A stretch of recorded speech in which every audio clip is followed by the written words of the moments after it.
안녕하세요. 보독사입니다.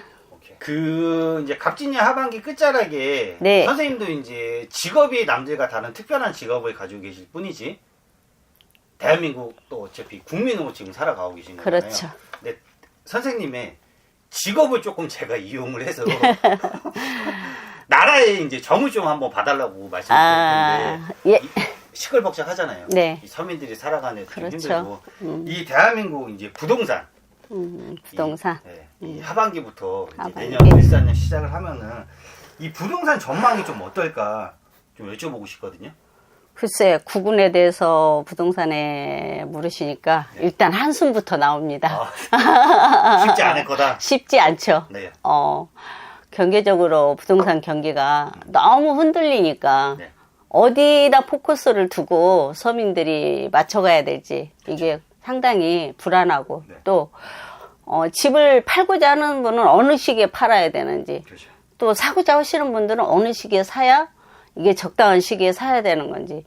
그러니까 저희도 그런 많이 손님을 받거든요. 근데 정말 저희로서도 이게 참 어려운 문제예요. 그렇죠. 제일 어렵죠. 어려워요. 정말로 어려워. 근데 이제 어렵지만 저희 자그마한 소견으로 네. 저희 신령님들의 어떤 이런 것들을 인용을 해서 본다면 네. 저는 내년에 올 하반기는 그냥 뭐 큰 변화는 없을 거예요. 네. 그렇지만 내년 2025년을 들었으면 부동산 경기가 약간 요동을 칠 거라고 봅니다. 요동을 치는 게 지금보다 더 안 좋아질 수도 있다는 그렇죠. 말씀이신 거예요? 집값이나 이런 것들이 저는 상승세로 가지 않을까? 그러면 당연히 금리 부분도 말들이 그렇죠. 많잖아요. 예. 그래서 내년에는 더 힘들 거다. 올해는 그래도 보편적으로 경제가 뭐 집값이나 이런 것들이 조금 안정권에 그냥 유지를 하고 있었기 때문에 어렵더라도 그냥 저희 서민들이 잘 지내왔던 것 같아요. 네. 그렇지만 내년 2025년 을사년에는 부동산 경기가 약간 네. 상승세로 올라가지 않을까. 저는 그렇게 점쳐봅니다. 그래서 경제적으로나 이런 것들이 더 힘들어지지 않을까. 근데 이제 중반을 넘어서서 하반기로 접어들면 약간의 안정권은 들 건데 일단 내년에 초반에는 네. 좀 부동산 경기가 많이 어려울 거다. 그리고 이제 또 부동산도 부동산이지만은 금값이 또 지금 뭐 계속 치솟고 있잖아요. 당연히 부동산이 오르고 경기가 어려우면 네. 금값도 세계적으로 네. 지금 뭐 저희 나라뿐이 아니고 세계적으로 봤을 때 전쟁이나 이런 것들이 너무 길어지고 그렇죠.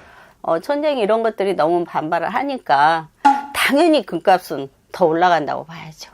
좋습니다. 앞으로 떨어질 리는 없을 것이다. 떨어지진 않습니다. 좋습니다. 그리고 이제 뉴스 틀었다 하면 요즘에 진짜 뭐 말도 안 되는 진짜 뭐 묻지마 살인, 묻지마 폭행, 그죠? 뭐 데이트 폭력, 진짜 뭐 이 사람 목숨 가지고 이슈되는 일들이 너무 많잖아요.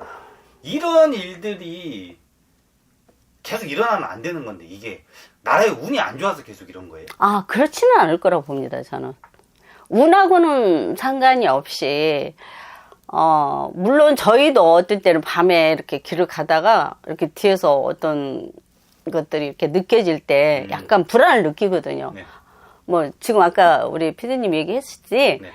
너무나 그런 사건들이 많이 빈번하게 일어나다 보니까, 근데 그런 것들은 나라의 구군하고는 크게 저는 연결짓지는 않고 싶어요. 개인의 어떤 인성이라든지 네.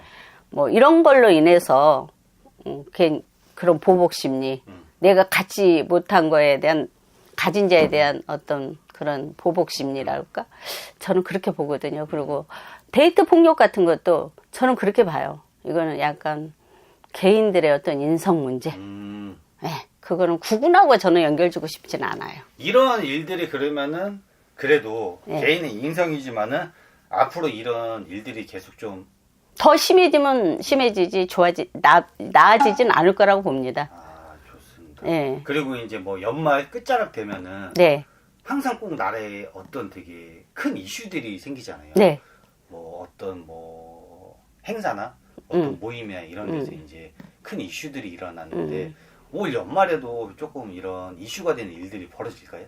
전 올 연말에는 그렇게 큰 이슈는 없을 거라고 봐요.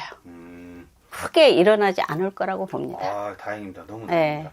그리고 가장 마지막으로 또 요 좀 민감한 질문인데 이 탄핵 얘기가 솔직히 좀 오르락 내리락 많이 하거든요. 그래서 많은 분들이 여기에 대해서 조금 뭐 관심을 가지시는 분들도 계시고 관심이 없으신 분들도 계시지만은 이 유독 이제 선생님들이 이런 이제 신령님들을 모시는 특별한 직업을 가지고 계시기 때문에 질문들을 좀 많이 받아보셨을 거예요. 이 탄핵 과연 이게 좀 이루어질 것인지 아니면 힘들 것인지. 저는 탄핵은 일어나지 않는다고 봅니다. 뭐 지금 현재 우리 대통령님께서 물론 뭐 개인적으로 저는 뭐 여당도 야당도 아니지만 그렇죠. 한 국민으로서 네. 무사히 잘 마치시고 임기를 마치시고 퇴임을 하시기를 전 바라고요. 네. 또 물론 지금 너무 나라적으로 뭐 또 우리 국내에서도 우리 대통령에 대해서 말도 많고 탈도 많고 그렇죠. 정말 너무 시끄럽고 그러는데 저는 탄핵은 없을 거라고 봅니다. 탄핵은 없고 네. 내가 우리 대통령님 선거 때 네. 딱 3번의 꿈을 꿨거든요. 진짜요? 네. 오. 근데 한 번은 뭐 어쨌든 3번의 꿈을 꿨어요. 근데 마지막에 3일 전에 꿈을 꿨는데 우리 대통령님이 당선이 되셨다 하고 네. 근데 정말 이거 조금 부끄러운 얘기기는 한데 네. 그래서 저는 임기 동안에 우리 대통령님이 조금 말도 많고 탈도 많을 거라고 생각을 하고 있어요. 임기는 채워지지만은 네. 이게 좀 말도 많고 탈이 많을 것이다. 왜? 왜냐하면 이거 해야 되나? 최근인데 하셔야 되거든. 당선이 되셨다고 저희 집을 방문을 하셨어요. 헐. 그래갖고 동네 분들이 모여서 잔치를 하는데, 이제 밖에도 사람이 있었고, 방에도 사람이 있었거든요. 근데 방으로 이렇게 들어가시더라고요. 그런데 방에서 저는 밖에 있었고, 네. 근데 방에서 막 시끌벅적한 거예요. 그래서 문을 열고 들어가 봤어요. 그랬더니, 위에 네. 마이하고 난방만 걸치시고, 하의를 탈의를 하셨더라고.